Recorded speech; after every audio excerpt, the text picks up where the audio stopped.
بتبقى انت وياها رفقة واخر رواق يعني. وكل حديثكم بين بعض بونجور وبونوي، ومعظم حديثها معك انه الناس لازم تبعد عن العلاقات شوية لحتى تقيم الامور عن بعد. هيدي حديث الماورائيات تبع الفلك وماجي فرح، وانت موافق معاها وبصملها بالعشرة. غمضة بتكون انت واصحابك وهي عم تحكيك بتقلها يلا انا واصحابي شوية، هلا برجع على البيت وبحكيكي. بتفقك سيمفونيتش واصحابك اهم منه، وبتلعبك بلوك على الواتساب. تيجي انت بتكبر عقلك شوي انه هيدي امرأة ومخلوق حساس وهرمونات بتلعب وهيدي القصص. بتفوت بدك تجبر بخاطرها على الانستا انه يا بنت الحلال شو صارك، انه انا واصحابي بنروح على البيت بنحكي. اتفقك حبة اللي نحن مش لبعض. لاش شو كيني حاجزتني اونلاين وانا معيش خبر يعني؟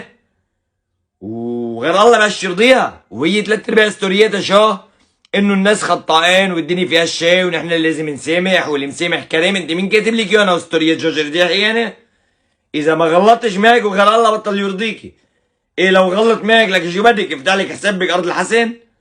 والله بجيب لك انس الذهب ان شاء الله عمرك ما رضيتي.